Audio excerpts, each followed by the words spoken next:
মধ্যপ্রাচ্যে নতুন করে উত্তেজনার আবহে শক্ত অবস্থানের বার্তা দিচ্ছে যুক্তরাষ্ট্র। ইরানের একেবারে নিকটবর্তী অঞ্চল লোহিত সাগরের দিকে পাঠানো হয়েছে মার্কিন নৌবাহিনীর অন্যতম শক্তিশালী যুদ্ধজাহাজ নিমিৎজ শ্রেণীর super carrier USS Abraham Lincoln. দক্ষিণ চীন সাগর থেকে সরিয়ে এনে এই বিশাল বিমানবাহী রণতরী মোতায়েন করা হয়েছে মধ্যপ্রাচ্যে। এটি যুক্তরাষ্ট্রের ক্যারিয়ার স্ট্রাইক গ্রুপ 3 এর ফ্ল্যাগশিপ জাহাজ।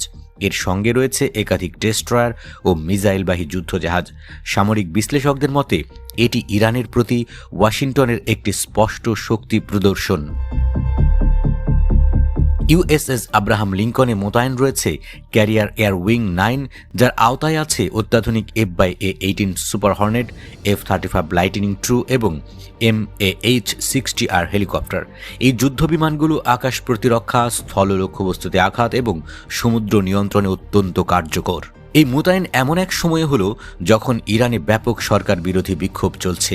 বিভিন্ন আন্তর্জাতিক গণমাধ্যম ও মানবাধিকার সংস্থার তথ্য অনুযায়ী সাম্প্রতিক সপ্তাহগুলোতে ইরানের সহিংস দমন পীড়নে অন্তত 5,000 মানুষের মৃত্যু হয়েছে, যার মধ্যে প্রায় 500 জন নিরাপত্তা বাহিনীর সদস্য।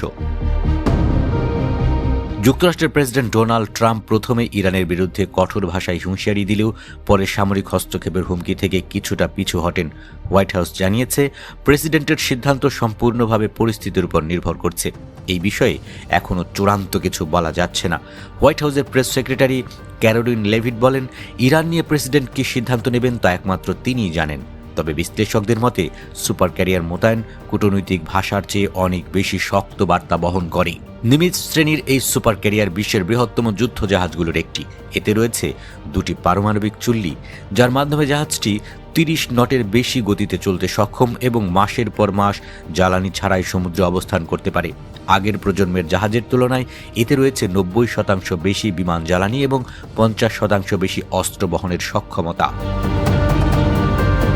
এছাড়া এই রণতরীতে ব্যবহৃত স্টিম ক্যাটাপাল্ট সিস্টেম যুদ্ধবিমানগুলোকে খুব অল্প দূরত্বে সম্পূর্ণ গতি নিয়ে আকাশে উড্ডয়নে সক্ষম করে, যা স্থলঘাটির বিকল্প হিসেবে একে অত্যন্ত কার্যকর করে তুলেছে।